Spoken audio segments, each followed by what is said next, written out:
કોથાપટ્ટનમમાં રહેવાસીઓને ઘર ખાલી કરવા સૂચના. ઉપડાના 25 વસાહતોમાં રાષ્ટ્રીય આપત્તિ પ્રતિભાવ દળ તૈનાત. આંધ્રપ્રદેશમાં મોન્થા ચક્રવાતી તોફાનની અસરથી બચવા સત્તાવાળાઓએ સોમવારે અને મંગળવારે કોથાપટ્ટનમ ગામના રહેવાસીઓને સાવચેતીના ભાગરૂપે તેમના ઘરો ખાલી કરવા જાહેરાત કરી હતી. રાષ્ટ્રીય આપત્તિ પ્રતિભાવ દળની ટીમોને કાકીનાડા જિલ્લાના ઉપડાના 25 વસાહતોમાં ખાસ તૈનાત કરવામાં આવ્યા છે, જેથી તેના રહેવાસીઓને સુરક્ષિત રીતે સ્થળાંતર કરી શકાય અને તેમની સલામતી સુનિશ્ચિત કરી શકાય.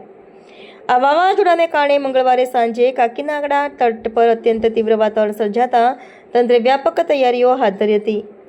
રાષ્ટ્રીય આપત્તિ પ્રતિભાવ દળે આંધ્રપ્રદેશમાં કુલ 10 ટીમો તૈનાત કરી હતી અને દેશભરમાં તોફાન માટે 45 ટીમો તૈયાર રાખી હતી.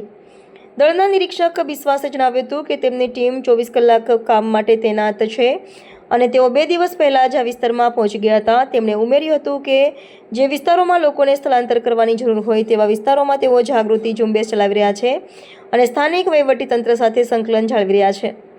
કાકીનાડા જિલ્લાના 67 ગામોમાંથી 9700થી વધુ લોકોને મુખ્યત્વે માછીમારોને સુરક્ષિત સ્થળોએ સ્થળાંતર કરવામાં આવ્યા હતા. રાષ્ટ્રીય આપત્તિ પ્રતિભાવ દળના નિરીક્ષકે લોકોને તોફાનથી ગભરાવાની નહીં અને આશ્રય સ્થાનો તરફ જઈ સત્તાવાળાઓને સહકાર આપવાની અપીલ કરી હતી. આંધ્રપ્રદેશના મુખ્યમંત્રી નાયડુએ જિલ્લા કલેક્ટરોને વાવાઝોડાની સંપૂર્ણ તૈયારી માટે જવાબદારી સંભાળવા અને નિકાલ તંત્રને મજબૂત બનાવવા સૂચના આપી હતી. રાજ્ય સરકારે 1419 ગામોમાં 2200થી વધુ પુનર્વસન કેન્દ્રો ગોઠવ્યા હતા અને 3465 ગર્ભવતી સ્ત્રીઓ તથા 9 પ્રસૂતા માતાઓ માટે વિશેષ સુરક્ષા પગલાં લેવામાં આવ્યા હતા. દરેક ટીમ બોટ, લોખંડ અને લાકડાના કટર, સંચાર સાધનો અને અન્ય વિશેષ બચાવ સાધનોથી સજ્જ હતી.